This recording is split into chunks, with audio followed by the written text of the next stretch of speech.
ಈ ಸಲ ಪೂಜೆ ನಡೆಯುತ್ತೆ. ಯಾವುದೇ ಕಾರಣಕ್ಕೂ ಪೂಜೆ ನಿಲ್ಲಲ್ಲ. ಆದ್ರೆ ಈಗ ನಿಂತಿರೋದಕ್ಕೆ ಕಾರಣ ಆ ಧರ್ಮೇಂದ್ರ ಮಾತ್ರ. ಇಲ್ಲ, ಇದಕ್ಕೆ ಧರ್ಮೇಂದ್ರ ಕಾರಣ ಅಲ್ಲ. ಏನಣ್ಣ ಹೀಗೆ ಹೇಳ್ತಾ ಇದ್ದೆ ನೀನು? ಅವನು ಗರುಡ ಭಸ್ಮನ ಹಾಳು ಮಾಡಿದ ಮೇಲೇನು ನೀನು ಮತ್ತೆ ಹೋಗಿ ಅಲ್ಲಿ ಗರುಡ ಭಸ್ಮ ಹಾಕಿದೀಯಾ? ಹೀಗಿರುವಾಗ ಪೂಜೆ ನಿಲ್ಸೋಕೆ ಅವನ್ ಹ್ಯಾಕ್ ಕಾರಣ ಆಗ್ತಾನೆ? ಅದು ನನಗೂ ಸಹ ಗೊತ್ತಾಗ್ತಿಲ್ಲ. ಅಂದ್ರೆ ಎಲ್ಲೋ ಬೇರೆ ತಪ್ಪಾಗಿದೆ. ಅದು ತಿಳ್ಕೊಳ್ಳೋದಕ್ಕೆ ಇರೋದು ಒಂದೇ ದಾರಿ. ಏನಣ್ಣ? ಗರುಡ ದೇವರ ಮೊರೆ ಹೋಗಿ ಅದಕ್ಕೆ ಕಾರಣ ಏನು ಅಂತ ಅವನ್ನೇ ಕೇಳೋದು. ಹಾಗಾದ್ರೆ ನೀನ್ ಮತ್ತೆ ದೇವಸ್ಥಾನದ ಒಳಗೆ ಹೋಗ್ಬೇಕು. ಏನು ಪ್ರಯೋಜನ ಇಲ್ಲ, ಮೈಲಿಗೆ ಆಗಿದೆ. ಅದು ನನ್ಗೆ ಗೊತ್ತು. ಮತ್ತೆ ಹೇಗೆ ಗರುಡ ದೇವರ ಮೊರೆ ಹೋಗ್ತೀರಾ? ಇದಕ್ಕೆ ಪರಿಹಾರ ಅವನ ಹತ್ರ ಏನಂತ ಕೇಳ್ತೀರಿ?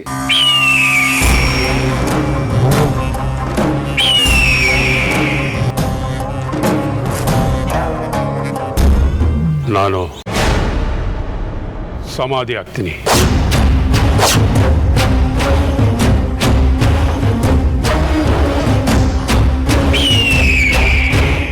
ಆ ಸಮಾಧಿಯ ಸ್ಥಿತಿಯಲ್ಲಿ ಗರುಡ ಧ್ಯಾನ ಮಾಡ್ತೀನಿ. ನನ್ನ ಕೂಗು ಅವನಿಗೆ ಕೇಳಿ ಇದಕ್ಕೆಲ್ಲ ಮೂಲ ಕಾರಣ ಯಾರು ಅಂತ ಅವನೇ ಹೇಳ್ತಾನೆ. ಅಕಸ್ಮಾತ್ ನನ್ನಿಂದಲೇ ತಪ್ಪಾಗಿದ್ರೆ ಆ ಜಲ ಸಮಾಧಿಯೇ ನನ್ನ ನಿಜ ಸಮಾಧಿ ಆಗ್ಬಿಡುತ್ತೆ.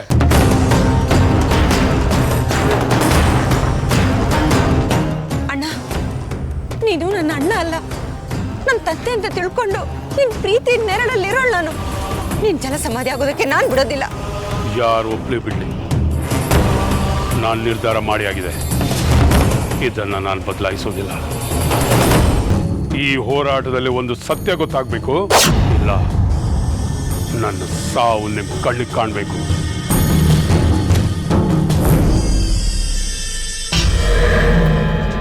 ಅಣ್ಣ, ನಿನ್ ಸಾವಿಗೆ ನೀನೇ ಮುಹೂರ್ತ ಇಟ್ಕೊಳ್ತೀಯಾ ಅಂತ ಅಂದ್ಕೊಂಡಿರ್ಲಿಲ್ಲ. ನನ್ನ ಕೆಲಸನ ನೀನ್ ತುಂಬಾ ಸುಲಭ ಮಾಡಿಕೊಟ್ಟೆ. ನಿಮ್ಮ ತೀರ್ಮಾನ ಸರಿಯಾಗಿದೆಯಾ? ನಾನು ಯೋಚನೆ ಮಾಡದೆ ತೀರ್ಮಾನ ಮಾಡೋದಿಲ್ಲ. ತೀರ್ಮಾನ ಮಾಡಿದ ಮೇಲೆ ಯೋಚನೆ ಮಾಡೋದೇ ಇಲ್ಲ.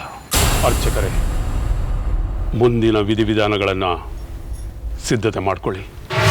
ಜಲಸಮಾಧಿಗೆ ಹೋಗಿ ಧ್ಯಾನ ಸ್ಥಿತಿ ತಲುಪೋದ್ರಿಂದ ನಿಜವಾಗ್ಲೂ ಸಮಸ್ಯೆ ಏನು ಅಂತ ಗೊತ್ತಾಗುತ್ತೆ. ಶತ್ರುಘ್ನ, ನಿನಗೆ ಸತ್ಯ ಗೊತ್ತಾಗೋದಿಲ್ಲ. ನಿನ್ನ ಸಾವು ನಮ್ಮ ಕಣ್ಣಿಗೆ ಕಾಣುತ್ತೆ. ಹಾಗೆ ನಿನಗೆ ಶ್ರಾದ್ದ ಮಾಡಿ ಪಿಂಡ ಇಟ್ಟು ಮೊಸಳೆ ಕಣ್ಣೀರು ಸುರಿಸೋ ಕಾಲನೂ ಹತ್ರದಲ್ಲೇ ಇದೆ.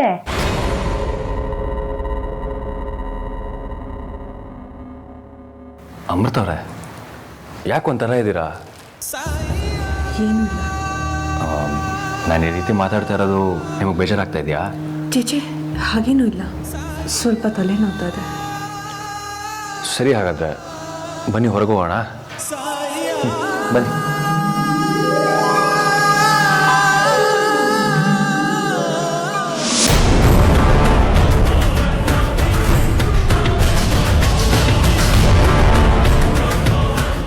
ಎಲ್ಲೋದ್ರು? ಯಾರು ಕಾಣಿಸ್ತಾ ಇಲ್ಲ. ಸಾಯಕ್ಕೆ. ಅಯ್ಯೋಯ್ಯೋ, ಸಾಯೋಕ? ಸಾಮೂಹಿಕ ಆತ್ಮಹತ್ಯೆ ಮಹಾಪಾಪ. ಅವ್ರಿಗೆ ಗೊತ್ತಿತ್ತೋ ಗೊತ್ತಿಲ್ವೋ, ನೀನಾದ್ರೂ ಹೇಳ್ಬೇಕಿತ್ತು ತಾನೆ. ಎಲ್ರೂ ಸಾಯಕ್ ಹೋಗಿಲ್ಲ, ಹೋಗಿರೋದು ನಮ್ಮಣ್ಣ ಮಾತ್ರ. ಅಯ್ಯೋ, ಅವನಿಗೇನಾಗಿತ್ತಂತೆ?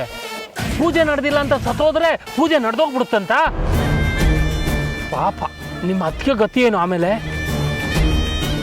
ಯಾರ ಗತಿ ಏನಾದ್ರೆ ನನಗೇನು? ನನಗೆ ಬೇಕಾಗಿರೋದನ್ನ ಪಡ್ಕೊಳ್ಳೋದಷ್ಟೇ ನನಗೆ ಮುಖ್ಯ. ಹಾಗೆಲ್ಲ ಹೇಳ್ಬೇಡ. ನಾನು ಈಗಲೇ ನಿಮ್ಮ ಅಣ್ಣನ ಹತ್ರ ಹೋಗಿ ಆತ್ಮಹತ್ಯೆ ಮಾಡ್ಕೋಬೇಡ ಅಂತ ಸಮಾಧಾನ ಮಾಡಿ ಕರ್ಕೊಬರ್ತೀನಿ. ಅಯ್ಯೋ, ನಿಮ್ಮ ಬುದ್ಧಿಗಿಷ್ಟು? ಅವನ್ ಸತ್ರೆ ಲಾಭ ಆಗೋದು ನನಗೇನೆ. ಇದ್ಯಾಕೆ ನಿಮ್ಗೆ ಅರ್ಥ ಆಗ್ತಾ ಇಲ್ಲ? ಹೌದಲ್ವಾ? ಇಂಥ ಮನೆಗಳ ಐಡಿಯಾಗಳು ನನಗೆ ಯಾಕೆ ಉಳಿಯೋದೇ ಇಲ್ಲ? ಅದಕ್ಕೆ ನಾನು ಏನ್ ಹೇಳ್ತೀನೋ ಅದನ್ನ ಸ್ವಲ್ಪ ಸಮಾಧಾನವಾಗಿ ಕೇಳಿ ಅನ್ನೋದು. ಆಯ್ತಾಯ್ತು, ಹೇಳಿ ಹೇಳಿ. ನೋಡಿ, ನಾನು ಇಂಥ ದಿನ ಯಾವಾಗ ಬರುತ್ತೆ ಅಂತ ಕಾಯ್ತಾ ಇದ್ದೆ. ಅವನ್ ಬದುಕಿದ್ರೆ ನಮ್ಮ ವಂಶದ ಅಧಿಕಾರ ನನ್ನ ಕೈಗೆ ಸಿಗೋದಿಲ್ಲ. ದೇವಸ್ಥಾನದ ಪೂಜೆ, ಹೋಮದ ಜವಾಬ್ದಾರಿ ಅಷ್ಟೇ ಅಲ್ಲ, ಈ ಹಳ್ಳಿಲಿ ನನಗೆ ಬೆಲೆ ಗೌರವ ಏನು ಸಿಗೋದಿಲ್ಲ. ಅವನು ಸಾಯ್ಬೇಕು ಅಲ್ವಾ? ಹೌದು, ಪೂಜೆ ಯಾಕೆ ನಿಲ್ತು ಅಂತ ತಿಳ್ಕೊಳ್ಳೋದಕ್ಕೆ ಅವನು ಜಲಸಮಾಧಿ ಆಗ್ತಿದ್ದಾನೆ. ಈ ಸಮಾಧಿ ಅವನ ಪಾಲಿಗೆ ನಿಜ ಸಮಾಧಿ ಆಗ್ಬೇಕು. ಅದು ಹೇಗೆ? ಹೇಳ್ತೀನಿ ನೋಡಿ.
ಈಗ ನೀವು ಮಾಡೋ ಕೆಲಸಕ್ಕೆ ಯಾವುದೇ ಅಡೆತಡೆಗಳು ಇರೋದಿಲ್ಲ. ಹೌದು ಸ್ವಾಮಿಗಳೇ, ನಾನು ಈ ಕಾರ್ಯದಲ್ಲಿ ಯಶಸ್ವಿ ಆಗ್ತೀನಿ ಅನ್ನೋ ನಂಬಿಕೆನೂ ನನ್ನ ಮೇಲೆ ಇದೆ. ನಿಮ್ಮ ಆರೈಕೆಯೇ ನಿಮ್ಮನ್ನು ಉಳಿಸುತ್ತೆ, ಶತ್ರುಗಳನ್ನ ಅಳಿಸುತ್ತೆ. ಈಗ ನೀವು ಜಲಸಮಾಧಿ ಆಗ್ಬಹುದು. ಆಯ್ತು ಸ್ವಾಮಿಗಳೇ.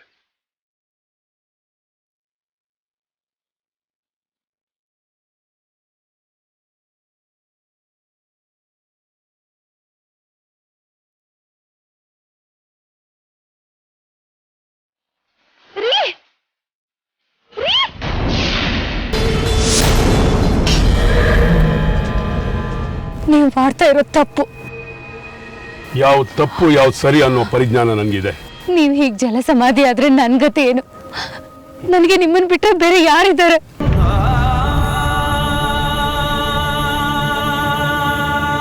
ನನ್ನ ಆಸ್ತಿ, ನನ್ನ ಅಂತಸ್ತು ಅಂದ್ರೆ ನನ್ನ ಪ್ರಾಣಕ್ಕಿಂತ ಹೆಚ್ಚಾಗಿ ಪ್ರೀತಿಸೋ ಈ ಹಳ್ಳಿ ಜನ.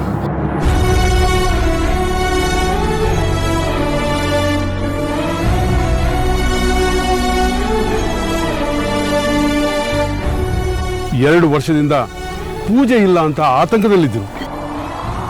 ಈ ವರ್ಷ ಎಲ್ಲ ಸರಿ ಹೋಗುತ್ತೆ ಅನ್ನೋ ಸಂತೋಷದಲ್ಲಿದ್ರು. ಈಗ ಇವ್ರ ಸಂತೋಷಕ್ಕೆ ಇದ್ದಕ್ಕಿದ್ದ ಹಾಗೆ ಕಲ್ಲು ಬಿತ್ತು. ಅದಕ್ಕೆ ಕಾರಣ ಏನು ಅಂತ ತಿಳಿದು ಅದನ್ನು ಸರಿ ಮಾಡುವುದು ನನ್ನ ಕರ್ತವ್ಯ. ಹಾಗಂತ ನಿಮ್ ಜೀವಕ್ಕೆ ಅಪಾಯ ತಂದ್ಕೊಳ್ಳೋದಾ? ಇಲ್ಲ, ನನಗೇನು ಆಗಲ್ಲ. ಈ ಹಳ್ಳಿ ಜನಗಳ ಪ್ರೀತಿ, ಅಭಿಮಾನ ನನ್ನನ್ನು ಕಾಪಾಡುತ್ತೆ. ನೋಡಿ, ನೀವು ನಮ್ಗೆಲ್ಲ ಆಸರೆ, ನಮ್ಮ ಮನೆ ದೀಪ. ನನ್ನ ಗಂಡ ಅನ್ನೋದನ್ನ ಮರಿಬೇಡಿ. ನಾನು ಮೊದಲು ಈ ಹಳ್ಳಿಗೆ ಮಗ, ಆಮೇಲೆ ನಿನ್ ಗಂಡ.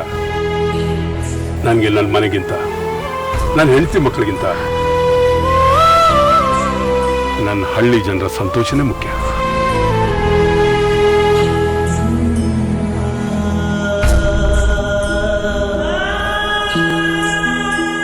ನೀನು ಇನ್ನೇನು ಹೇಳಿದ್ರು ನಾನು ಕೇಳಲ್ಲ. ಮುಹೂರ್ತ ಮೀರೋಕ್ಕೆ ಮುಂಚೆ ನಾನು ನೀರಲ್ಲಿರ್ಬೇಕು. ದಾರಿ ಬಿಡು.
ಯಜಮಾನ್ರೆ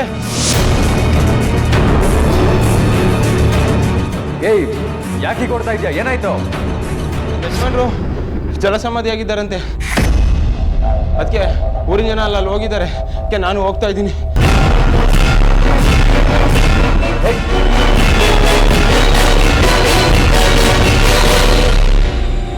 ಯಾಕೋ ಇಲ್ಲಿ ನಡೀತಾ ಇದೆ ಅಂತ ನನಗನ್ನಿಸ್ತಾ ಇದೆ.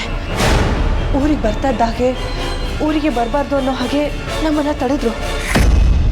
ದೇವಸ್ಥಾನಕ್ಕೆ ಬಂದ ತಕ್ಷಣ ಹೋಮ ನಿಂತೋಯ್ತು. ಆ ಶತ್ರುಘ್ನ ವರ್ಮ ನಿಮ್ಮನ್ನ ಕೊಲ್ಲೋದಕ್ಕೆ ಬಂದ. ಈಗ ನೋಡಿದ್ರೆ ಅವನೇ ಅಲ್ಲಿ ಜಲಸಮಾಧಿಯಾಗಿ ಹೋಗಿದ್ದಾನೆ ಅಂತ ಹೇಳ್ತಾ ಇದ್ದಾರೆ. ಇದನ್ನೆಲ್ಲ ನೋಡ್ತಾ ಇದ್ರೆ ನಿಮಗೆ ವಿಚಿತ್ರ ಅಂತ ಅನ್ನಿಸ್ತಾ ಇಲ್ವಾ ಅರ್ಜುನ್ ಅವರೇ? ಅನ್ನಿಸ್ತಾ ಇದೆ. ಆದ್ರಿಂದ ನೀವೇನೇನೋ ಕಾರಣಗಳನ್ನ ಹೇಳಿದ್ರೆ ಅದನ್ನ ಕೇಳೋ ಸ್ಥಿತಿಯಲ್ಲಿ ನಾನಿಲ್ಲ. ಇಲ್ಲಿದ್ದಷ್ಟು ಅಪಾಯ ಜಾಸ್ತಿ. ಬನ್ನಿ ಮೊದಲು ಇಲ್ಲಿಂದ ಹೊರಡೋಣ. ನೋಡಿ, ನೀವು ಯಾಕೆ ಈ ರೀತಿ ಹೇಳ್ತಾ ಇದ್ರೆ ನನಗೆ ಅರ್ಥ ಆಗ್ತಾ ಇಲ್ಲ. ಇಲ್ಲಿ ಪೂಜೆ ಮಾಡಿಸೋದ್ರಿಂದ ಅಪ್ಪ ಮನೆಗೆ ವಾಪಸ್ ಬರ್ತಾರೆ. ಅಜ್ಜಿ ನೀವೇ ನಾಗಿಣಿ ಅಂತ ನೋಡೋ ದೃಷ್ಟಿ ಬದಲಾಗುತ್ತೆ. ನೀವೇನೇ ಹೇಳಿದ್ರು ನಾವಿಲ್ಲಿರೋದು ಸೂಕ್ತ ಅಲ್ಲ ಅರ್ಜುನ್ ಅವರೇ. ಹಾಗಂತ ನಾನು ಒಳ ಮನಸ್ಸು ಹೇಳ್ತಾ ಇದ್ದೆ. ನೋಡಿ, ಆ ಊರಿನ ಹೆಬ್ಬಾಗ್ಲ ಹತ್ರ ಯಾರೂ ಇರೋದಿಲ್ಲ. ತಪ್ಪಿಸ್ಕೊಳ್ಳೋದಕ್ಕೆ ಇದೇ ಸರಿಯಾದ ಸಮಯ. ಬನ್ನಿ ಇಲ್ಲಿಂದ ಮೊದಲು ಹೊರಡೋಣ. ನಾನು ಇಷ್ಟು ಹೇಳಿದ್ರು ನೀವು ಕೇಳ್ತಾ ಇಲ್ಲ ಅಂದರೆ ನನಗೆ ಯಾಕೋ ಹೋಗಬೇಕು ಅಂತ ಅನ್ನಿಸ್ತಾ ಇದೆ. ಮುಂದಿನ ವಾರ ಮನೆಯವರೆಲ್ಲ ಒಟ್ಟಿಗೆ ಬರೋಣ.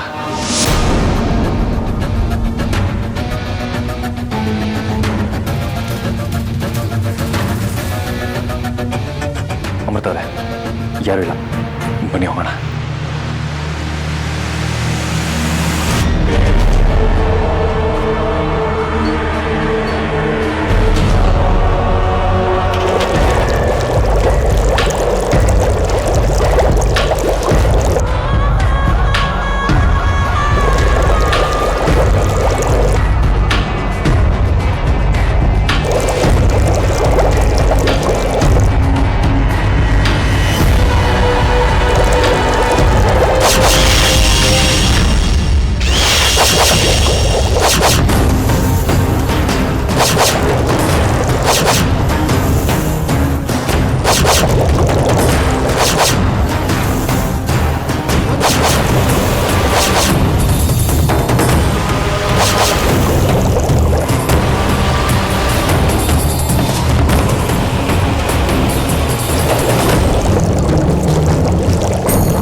ಇವರನ್ನ ನಾನು ಹೇಗೋ ಒಪ್ಸಿ ಅಲ್ಲಿಂದ ಕರ್ಕೊಂಡು ಬಂದಿದ್ದು ಒಳ್ಳೇದೇ ಆಯ್ತು. ಮೊದಲು ಈ ವಿಷ್ಣುಪುರದ ಗಡಿನ ದಾಟ್ ಹೋಗ್ಬೇಕು, ಆಮೇಲೆ ಹೇಗಾದ್ರೂ ಮನೆ ಸೇರಬಹುದು.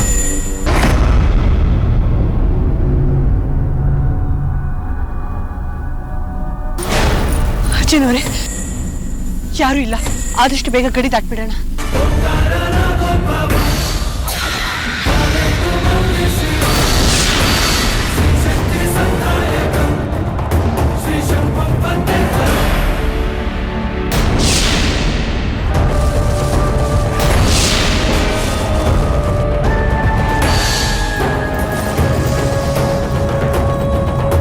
ಅಮೃತವ್ರೆ,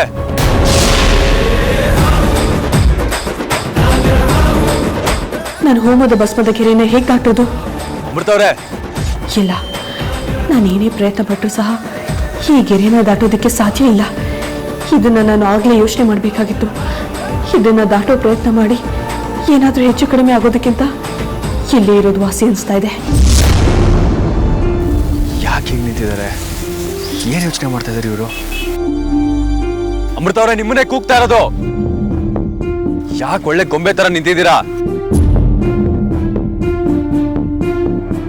ಯಾಕೆ ಹೀಗೆ ನಿಂತಿದ್ದೀರಾ? ಬನ್ನಿ ಹೋಗೋಣ. ಬೇಡ, ಇಲ್ಲಿಂದ ಹೋಗೋದು ಬೇಡ. ಏನಂದ್ರೆ ಹೋಗೋದು ಬೇಡ ಅಂತನಾ? ಹೌದು ರೀ, ಏನ್ರಿ ಆಗಿದೆ ನಿಮ್ಗೆ? ಯಾಕೆ ಹೀಗೆ ಬಿಹೇವ್ ಮಾಡ್ತಾ ಇದ್ದೀರಾ? ಅಲ್ಲ, ನಾನು ಸುಮ್ಮನೆ ಊರಲ್ಲಿದ್ದವನ ನಿಮ್ಗಿಲ್ಲಿದ್ರೆ ಅಪಾಯ ತಪ್ಪಿದ್ದಲ್ಲ ಅಂತ ಹೇಳಿ ಕರ್ಕೊಂಡು ಬಂದವರು ನೀವೇ. ಇವಾಗ ಇಲ್ಲಿಂದ ಹೋಗೋದು ಬೇಡ ಅಂತ ಹೇಳ್ತಿರೋದು ನೀವೇ. ಯಾಕೆ? ಯಾಕೆ ಅಂದ್ರೆ ನಾವಿಲ್ಲಿಂದ ಹೋದ್ರೆ ನಮ್ಮೇಲೆ ಬಂದಿರೋ ಆಪಾದನೆನ ನಾವೇ ಒಪ್ಕೊಂಡಾಗುತ್ತೆ. ಯಾವ ಆಪಾದನೆ? ನಮ್ಮಿಂದನೇ ಗರುಡ ಪೂಜೆಗೆ ಹೋಮಕ್ಕೆ ವಿಘ್ನ ಬಂದಿದೆ ಅನ್ನೋದು. ಅಮೃತವ್ರೆ, ಅದಕ್ಕೆ ಕಾರಣ ನಾವಲ್ಲ ಅನ್ನೋದು ನನಗೂ ಗೊತ್ತು, ನಿಮ್ಗೂ ಗೊತ್ತು ಅಲ್ವಾ? ನಮ್ಮಿಬ್ಬರಿಗೆ ಮಾತ್ರ ಗೊತ್ತು, ಆದ್ರೆ ಅವ್ರಿಗೆ ಗೊತ್ತಿಲ್ವಲ್ಲ. ಅಕಸ್ಮಾತ್ ನಾವಿಲ್ಲಿಂದ ತಪ್ಪಿಸ್ಕೊಂಡು ಹೋದ್ರೆ ನಾವೇ ಕಾರಣ. ಇದಕ್ಕೋಸ್ಕರನೇ ನಾವು ವಿಷ್ಣುಪುರಕ್ಕೆ ಬಂದಿದ್ದು. ಹಾಗೆ ಪೂಜೆ ನಿಂತ ಮೇಲೆ ನಾವಿಬ್ರು ತಪ್ಪಿಸ್ಕೊಂಡು ಹೋಗಿದೀವಿ ಅಂತ ಅನ್ಕೊಂಡು ನಮ್ಮ ಮೇಲೆ ದ್ವೇಷ ಸಾಧಿಸ್ತಾ ನಮ್ಮನ್ನ ಹುಡ್ಕೋದಿಕ್ಕೆ ಪ್ರಯತ್ನ ಪಡ್ತಾರೆ. ಮುಂದೆ ಅದೇ ದೊಡ್ಡ ಅನಾಹುತಕ್ಕೆ ದಾರಿ ಮಾಡಿಕೊಟ್ರು ಮಾಡ್ಕೊಡ್ಬಹುದು.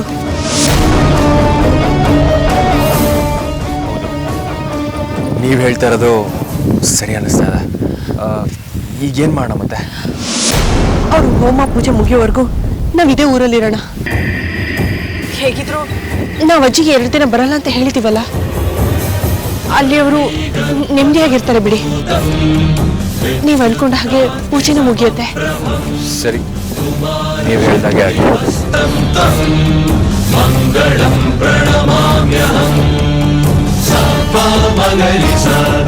ಅಮೃತವ್ರೆ,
ಅಯ್ಯೋ, ನಮ್ಮಣ್ಣ ಒಳಗೋಗಿ ತುಂಬ ಹೊತ್ತಾಯ್ತು, ಇನ್ನೂ ಬಂದಿಲ್ಲ.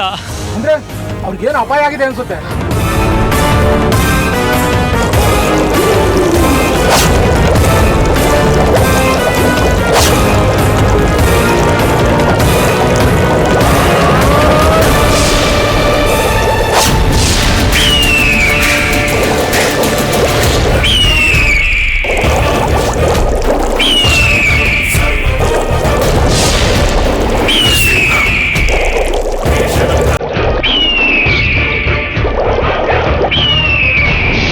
ವಿಷ್ಣುಪುರಕ್ಕೆ ಇರೋದು ಅವ್ರೊಬ್ಬರೇ ದೊಡ್ಡ ವ್ಯಕ್ತಿ. ಅವ್ರನ್ನ ಕಾಪಾಡೋದು ನಮ್ಮ ಕರ್ತವ್ಯ. ಬನ್ನಿ, ಅವ್ರನ್ನ ಕಾಪಾಡೋಣ.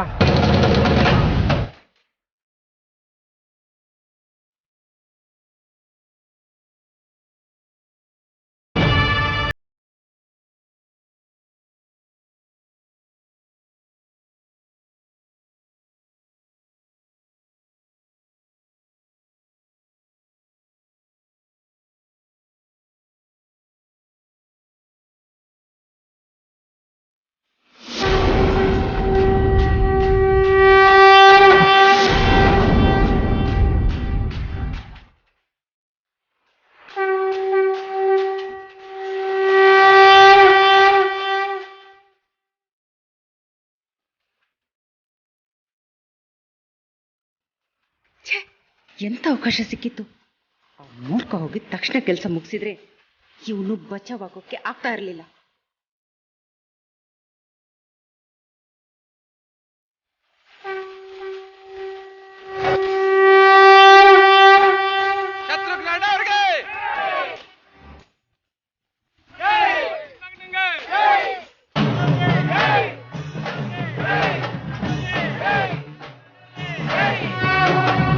ನೀವು ಕ್ಷೇಮವಾಗಿ ಬಂದ್ರಲ್ಲ, ನನಗಷ್ಟೇ ಸಾಕು.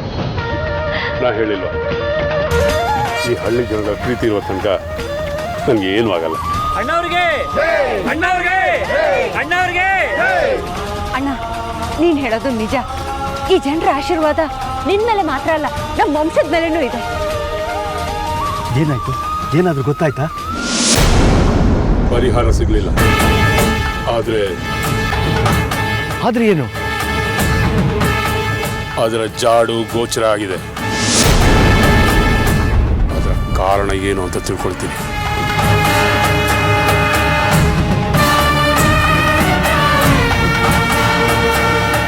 ಮತ್ತೆ ಮುಂದೆ ಪೂಜೆ?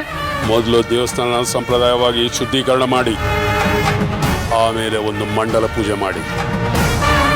ಈ ದೇವಸ್ಥಾನದೊಳಗೆ ನಾನು ನೀವು ಅಂದ್ಕೊಂಡ ಹಾಗೆ ಯಾವ ಸಮಸ್ಯೆನೂ ಇಲ್ಲ.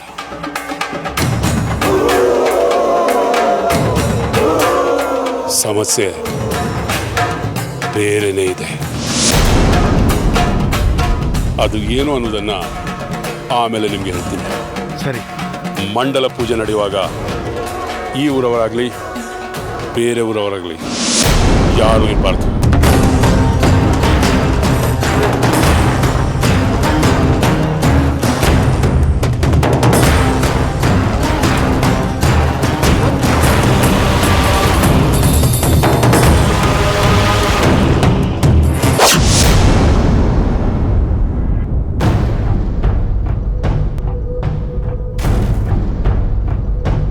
ಈ ವಿಷ್ಣುಪುರಕ್ಕೆ ಬಂದರೆ ಹೀಗೆಲ್ಲ ಆಗುತ್ತೆ ಅನ್ನೋದು ನನಗೆ ಗೊತ್ತಿತ್ತು. ಆದರೆ ಇದನ್ನು ನಾನು ಅರ್ಜುನ್ ಅವ್ರ ಮುಂದೆ ಬಾಯಿ ಬಿಟ್ಟು ಹೇಳೋದಕ್ಕಾಗಲ್ಲ. ಹಾಗಂತ ನಾನಿಲ್ಲಿ ಇರೋದಕ್ಕೂ ಆಗಲ್ಲ. ಏನಾಗ್ತಾ ಇದೆ ಅನ್ನೋದು ಗೊತ್ತಾಗ್ತಾ ಇಲ್ವಲ್ಲ.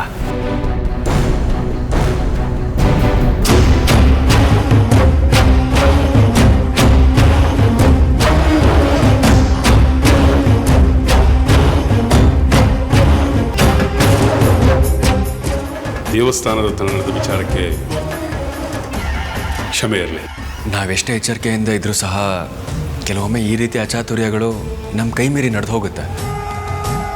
ಹೌದು, ನೀವು ಹೇಳೋದು ನಿಜಾನೇ. ಹಾಗಾದರೆ ನಾವಿನ್ನು ಹೊಡ್ಬೋದಾ? ಯಾಕೆಂದರೆ ಮನೇಲಿ ಪೂಜೆಗೆ ಅಂತ ಹಿಡ್ಬಿಟ್ಟು ಬಂದಿದ್ದೀವಿ. ಇನ್ನೂ ತಡ ಆದರೆ ಮನೇಲಿ ಗಾಬರಿ ಆಗ್ತಾರೆ. ಇಲ್ಲ, ನೀವಿನ್ನೂ 2 ದಿನ ನಮ್ಮ ವಿಷ್ಣುಪುರ ಬಿಟ್ಟು ಹೋಗಾಗಿಲ್ಲ.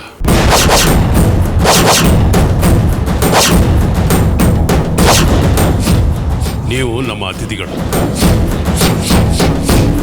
ಅತಿಥಿಗಳಿಗೆ ಉಪಚಾರ ಸತ್ಕಾರ ಮಾಡದೆ ಹೇಗೆ ಕಳಿಸೋಕ್ಕಾಗತ್ತೆ?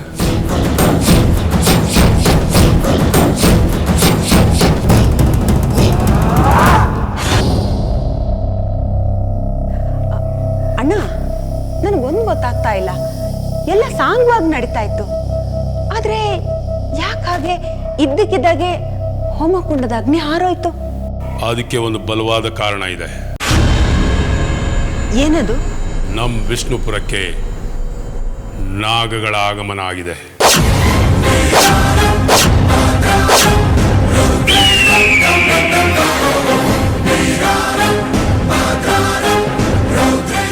ಏನ್ ಹೇಳ್ತಾ ಇದೀಯ ಅಣ್ಣ? ನಮ್ಮೂರಿಗೆ ನಾಗಗಳು ಬರೋದಾ? ನನಗೂ ನಂಬೋದಕ್ಕಾಗ್ತಾ ಇಲ್ಲ.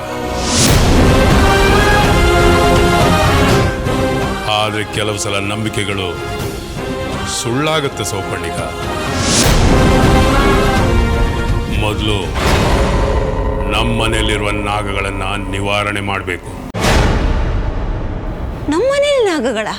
ಅಂದ್ರೆ ನಮ್ಮ ಮನೆ ಸುತ್ತಮುತ್ತ ಇರುವ ನಾಗಗಳನ್ನ ಅಂತ ಹೇಳಿದ್ದು. ಕೆಲವು ಸರ್ತಿ ನೀನ್ ಏನ್ ಹೇಳ್ತೀಯ ಅನ್ನೋದೇ ಅರ್ಥ ಆಗಲ್ಲ.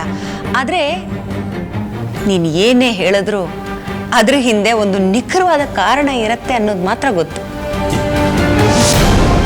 ನಿಜ ತಾನೇ?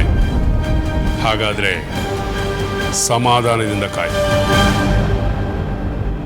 ಮುಂದೆ ಹೋಗ್ತಾ ಎಲ್ಲ ನಿನಗೆ ಅರ್ಥ ಆಗುತ್ತೆ.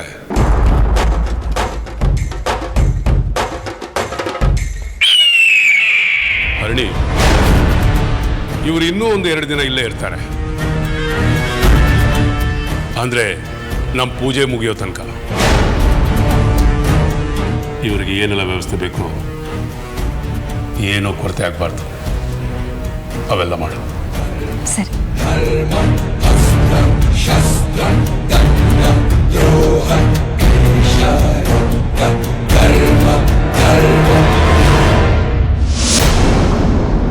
ಯಾವ ಗಳಿಗೆಗೋಸ್ಕರ ನಾನು ಇಷ್ಟು ವರ್ಷ ತಪಸ್ಸು ಮಾಡ್ತಾ ಕಾಯ್ತಾ ಕೂತಿದ್ನೋ ಆ ಸಮಯ ಇವತ್ತು ತಾನಾಗೆ ಕೂಡ್ ಬಂದಿತ್ತು. ನಾನು ಕಳಿಸ್ದವರು ಸ್ವಲ್ಪ ಸಮಯ ಧೈರ್ಯ ಮಾಡಿದ್ರು ಕೂಡ ಆ ಶತ್ರುಘ್ನನ ಹೆಣ ಇವತ್ತು ಮನೆ ಬಾಗ್ಲಲ್ಲಿ ಬಿದ್ದಿರ್ತಿತ್ತು. ಕೂದ್ಲೆಳೆಲಿ ತಪ್ಪಿಸ್ಕೊಂಡ್ಬಿಟ್ಟ. ಅಂದ್ರೆ ತನ್ನನ್ನ ಯಾರೋ ಕೊಲ್ಲೋಕ್ ಬಂದಿದ್ರು ಅಂತ ಅವನಿಗೆ ಅನುಮಾನ ಬಂದಿದ್ಯಾ? ಬರ್ದೇ ಇರತ್ತ ಅವನಿಗೆ. ಆ ಶತ್ರುಘ್ನ ಚಿರತೆ ಜಾತಿಗೆ ಸೇರಿದವನು. ತನ್ನ ಸುತ್ತಮುತ್ತ ಏನೇ ನಡೆದ್ರು ಹೀಗೆ ನಡೆದಿದೆ ಅನ್ನೋದನ್ನ ಸುಲಭವಾಗಿ ಕಂಡಿಡ್ದು ಬಿಡ್ತಾನೆ. ನೀನು ಹೇಳ್ತಿರೋದು ನೋಡಿದ್ರೆ ಅವನ್ನ ಕೊಲೆ ಮಾಡ್ಸೋಕೆ ಪ್ರಯತ್ನ ಪಡ್ತಿದ್ದು ನಾವೇ ಅಂತ ಅವನಿಗೆ ಗೊತ್ತಾಗಿದ್ಯಾ? ಗೊತ್ತಿಲ್ಲ, ಆದ್ರೆ ನಮ್ಮ ಮೇಲೆ ಅನುಮಾನ ಬಂದಿರೋದಂತೂ ನಿಜ. ನಾವು ಬದುಕಬೇಕು ಅಂದ್ರೆ ಮೊದಲು ನಿಮ್ಮ ಅಣ್ಣನ ಕಣ್ಣಿಂದ ತಪ್ಪಿಸ್ಕೋಬೇಕು. ಹಾಗೇನಾದ್ರೂ ನಾವು ಓಡ್ ಹೋದ್ರೆ ಅವನ ಅನುಮಾನ ನಿಜ ಅಂತ ರುಜುವಾತಾಗತ್ತೆ. ಹಾಗಂತ ನಾವು ಇಲ್ಲೇ ಇದ್ದು ನಮ್ಮ ಜೀವಗಳನ್ನ ಅವ್ನ ಕೈ ಕೊಡಬೇಕು ಅಂತ ನೀನು ಹೇಳ್ತಿರೋದು? ಅವನು ನಮ್ಮ ಅಣ್ಣ ಆದ್ರೂ ನನ್ನ ಪಾಲಿಗೆ ಯಾವತ್ತೂ ಶತ್ರುನೇ. ಅವನಿಗೆ ಪೂರ್ಣಾಹುತಿ ನೀಡೋದಕ್ಕೆ ಯಾಕಾಗಲಿಲ್ಲ ಅನ್ನೋ ಅನುಮಾನ ಬಂದಿದೆ. ಹಾಗೆ ಈ ಮನೆಯಲ್ಲಿ ಏನೋ ಸಮಸ್ಯೆ ಇದೆ ಅಂತನೂ ಗೊತ್ತಾಗಿದೆ. ಅದನ್ನು ನೋಡಿ ಅವನು ಏನು ಮಾಡ್ತಾನೆ ಅಂತ ತಿಳ್ಕೊಂಡು ಆಮೇಲೆ ನಮ್ಮ ಸಂಚನ್ನ ರೂಪಿಸೋಣ. ಅಲ್ಲಿವರೆಗೂ ನೀವು ಸ್ವಲ್ಪ ಸುಮ್ಮನೆ ಇದ್ಬಿಡಿ. ನಿಮ್ಮ ಅಣ್ಣ ಎದುರಿಗೆ ಬಂದು ನಿಂತ್ರೆ ನನ್ನ ಹೃದಯ ಬಾಯಿಗೆ ಬಂದಂಗೆ ಆಗುತ್ತೆ ಗೊತ್ತಾ? ಅವನು ಏನೇ ಮಾಡಿದ್ರು ಅದಕ್ಕೆ ವಿರುದ್ಧವಾಗಿ ನಾನು ತಂತ್ರ ಮಾಡಿ ಅವನನ್ನು ಹಂತವಾಗಿ ಸೋಲಿಸಿ ಸಾಯಿಸ್ಬಿಡ್ತೀನಿ. ನೀವು ಧೈರ್ಯವಾಗಿರಿ.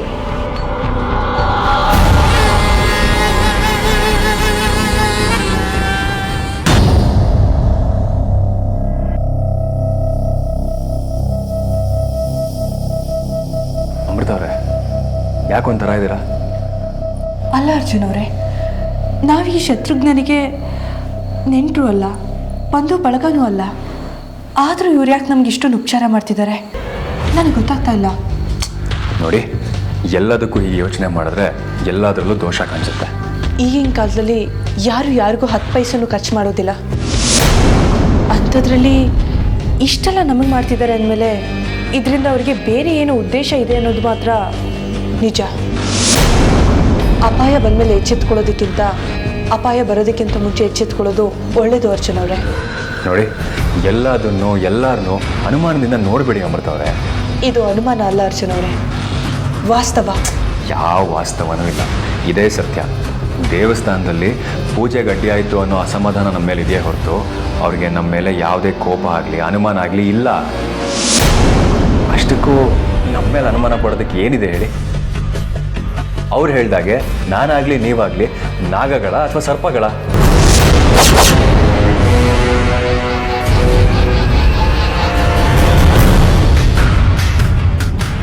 ಯಾಕೆ ಸುಮ್ಮನಾದ್ರಿ? ಮಾತಾಡಿ ಅಮೃತವ್ರೆ.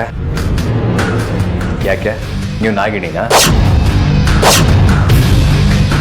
ಅರ್ಜುನ್ ಅವರೇ, ಇದೇನಿದು ಹೀಗೆ ಕೇಳ್ತಾ ಇದ್ದೀರಾ? ನಾನು ನಾಗಿಣಿ ಆಗೋದಕ್ಕೆ ಹೇಗೆ ಸಾಧ್ಯ? ಮತ್ತೆ ನೀವ್ಯಾಕೆ ಇಷ್ಟೊಂದು ಆತಂಕದಲ್ಲಿದ್ದೀರಾ, ಗಾಬರಿಲಿದ್ದೀರಾ?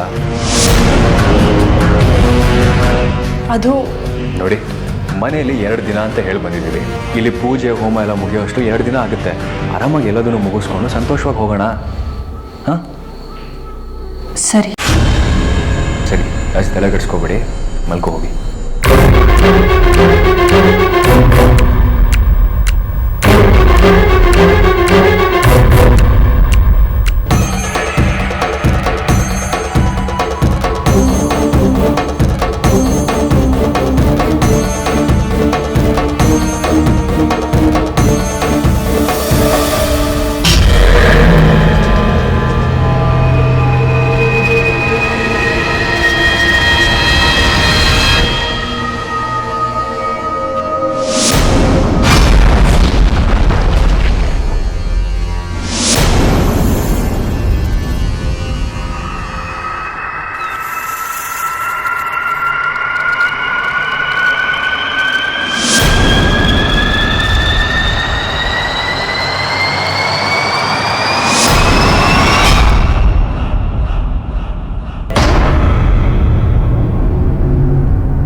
ಆಗೋದಕ್ಕೆ ಮುಂಚೆನೇ ಹೋಮಕುಂಡದಲ್ಲಿ ಅಗ್ನಿ ಇಲ್ಲದಾಗಾಯಿತು. ಹಾಗೆ ಆಗೋದಕ್ಕೆ ಮುಖ್ಯವಾದ ಕಾರಣ ಆ ಹೋಮಕುಂಡದ ಮೇಲೆ ನಾಗಗಳ ನೆರಳು ಬಿದ್ದಿದೆ.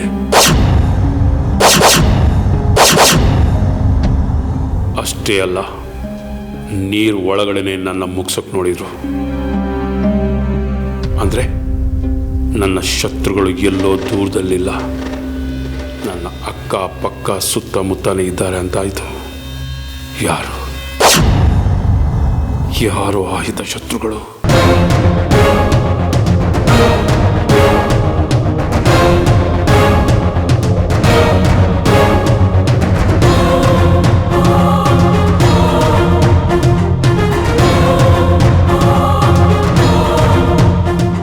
ಅರೆ, ಇವನೊಬ್ನೇ ಎಲ್ಲಿಗೆ ಹೋಗ್ತಿದ್ದಾನೆ ಇಷ್ಟೊತ್ತಿನಲ್ಲಿ?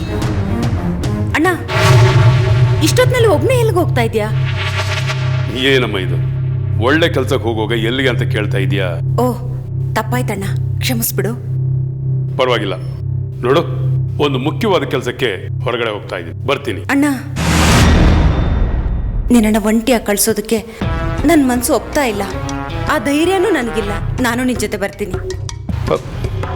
ನೀನು ಬರ್ತೀಯಾ? ಹ್ಞೂ ಅಣ್ಣ. ನನ್ನ ಪಾಲ್ಗೆ ನನ್ನ ತಂದೆ ತಾಯಿ ಬಂಧು ಬಳಗ ಎಲ್ಲ ನೀನೇ ಅಣ್ಣ. ನಿನ್ಗೊಂದು ಸಣ್ಣ ಪೆಟ್ಟಾದ್ರೂ ನನ್ನ ಕೈಲಿ ತಡ್ಕೊಳ್ಳೋ ಶಕ್ತಿ ಇಲ್ಲ. ಯಾಕಮ್ಮ, ನನ್ಗೇನು ಆಗ್ಬಾರ್ದು ಆಗುತ್ತೆ ಅನ್ನೋ ಥರ ಮಾತಾಡ್ತಾ ಇದೀಯಾ? ಇವತ್ತು ಏನ್ ನಡೀತು ಅಂತ ನಾನ್ ನನ್ನ ಕಣ್ಣಾರೆ ನೋಡಿದ್ಮೇಲೂ ನಿನ್ನನ್ನ ಒಂಟಿಯಾಗಿ ಹೇಗ್ ಕಳಿಸ್ಲಿ? ನೀನ್ ನನ್ನನ್ನ ಎಷ್ಟು ಪ್ರೀತಿಯಿಂದ ಅಕ್ಕರೆಯಿಂದ ನೋಡ್ಕೊಳ್ತಿದ್ಯೋ ಹಾಗೆ ನಾನ್ ನಿನ್ನನ್ನ ಜತನದಿಂದ ಜೋಪಾನ ಮಾಡ್ಕೊಂಡು ಕಾಪಾಡೋದು ನನ್ನ ಕರ್ತವ್ಯ. ಅದಕ್ಕೆ ನಾನು ನಿನ್ ಜೊತೆ ಬರ್ತೀನಿ ಅಂತ ಹೇಳಿದ್ದು. ತಂಗಿ, ನನ್ನ ಮೇಲೆ ಇಟ್ಟಿರೋ ಪ್ರೀತಿಗೆ ನಾನು ನಿನಗೆ ಏನು ಕೊಟ್ಟರು ಕಡಿಮೆ. ನಿನ್ನಂತ ತಂಗಿನ ಪಡೆಯೋಕೆ ನಾನು ಪುಣ್ಯ ಮಾಡಿದ್ದೀನಿ. ಅಣ್ಣ, ಪುಣ್ಯ ಮಾಡಿರೋನು ನೀನಲ್ಲ, ನಾನು. ಯಾಕೆ ಹೇಳು? ನಿನ್ನಂಥ ಅಣ್ಣನ್ನ ಪಡೆದಿರೋದಕ್ಕೆ. ಈ ರೀತಿ ಹೇಳೋದು ನಿನ್ನ ದೊಡ್ಡ ಗುಣ. ಆದರೂ ನಾನು ಹೋಗ್ತಾ ಇರೋ ಜಾಗಕ್ಕೆ ಹೆಣ್ಮಕ್ಳು ಬರೋ ಹಾಗಿಲ್ಲ. ಅಷ್ಟೇ ಅಲ್ಲ, ಈ ಮನೆ ನಮ್ಮ ವಂಶದ ಮೇಲೆ ನನಗೆಷ್ಟು ಜವಾಬ್ದಾರಿ ಇದೆಯೋ ಅಷ್ಟೇ ಜವಾಬ್ದಾರಿ ನಿನಗೂ ಇದೆ. ಅಕಸ್ಮಾತ್ ಒಂದು ವೇಳೆ ಮುಂದೆ ನನಗೇನಾದರೂ ಆದರೆ ಇವನ್ನೆಲ್ಲ ನೀನೇ ನೋಡ್ಕೋಬೇಕು. ಬಿಡ್ತು ಅನ್ನು ಅಣ್ಣ, ನಿನಗೇನು ಆಗೋದಿಲ್ಲ. ನನಗೇನು ಆಗಲ್ಲ ಅನ್ನುವ ನಂಬಿಕೆ ವಿಶ್ವಾಸ ಇದೆ ಸೌಪರ್ಣಿಕ. ಅಕಸ್ಮಾತ್ ನನಗೇನಾದರೂ ಗಂಡಾಂತರ ಬಂದರೂ ನಿನ್ನ ಪ್ರೀತಿ ಅದನ್ನು ತಡೀತೆ. ನೀನು ಧೈರ್ಯವಾಗಿರು, ನಾನು ಹೀಗೋಗಿ ಹಾಗೆ ಬರ್ತೀನಿ. ಸರಿ ಅಣ್ಣ, ಆದರೆ ಹುಷಾರು.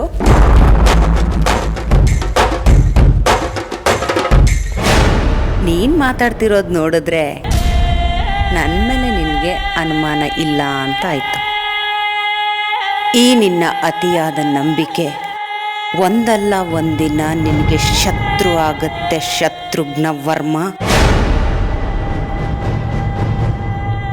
ಆದರೂ ಇಷ್ಟೊತ್ತಿನಲ್ಲಿ ನೀನು ಎಲ್ಲಿಗೆ ಹೋಗ್ತಾ ಇದೀಯ ಅನ್ನೋದು ಗೊತ್ತಾಗ್ತಾ ಇಲ್ಲ ಅಂತ ನಾನು ಸುಮ್ಮನೆ ಇದ್ರೆ ನಾನು ಅಂದ್ಕೊಂಡಿದ್ದನ್ನ ಸಾಧಿಸೋದಕ್ಕೆ ಆಗಲ್ಲ.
ಇವು ನನ್ನಿಂದ ಏನು ಮುಚ್ಚಿಡ್ತಿದೆ ಅಂತ ತಿಳ್ಕೊಬೇಕು ಅಂದರೆ ನಾನು ಇವನ ಹಿಂದೆ ಹೋಗಲೇಬೇಕು.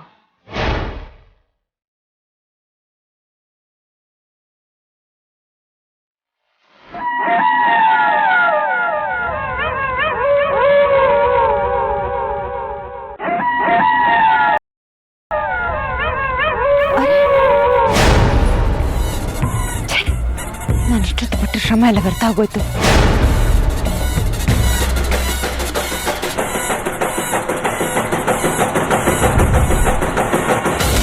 ಬನ್ನಿ ಶತ್ರುಘ್ನವರ್ಮ, ನೀವು ಜಲಸಮಾಧಿಯಾಗಿ ಧ್ಯಾನದಲ್ಲಿದ್ರಲ್ಲ, ಅವಾಗ ಏನೇನು ಕಾಣಿಸ್ತು?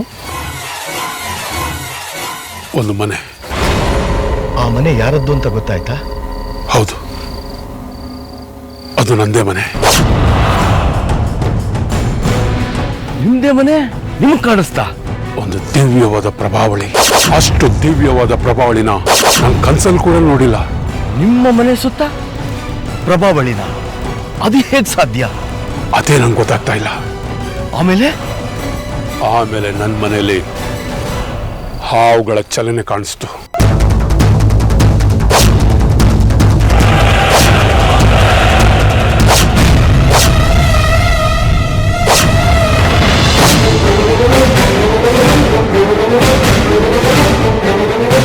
ನಮ್ಮನೇಲಿ ನಾಗಗಳ ಚಲನೆನಾ? ನಮ್ಮನೇಲಿರೋದು ಅತ್ತಿಗೆ, ನಾನು, ನನ್ನ ಗಂಡ.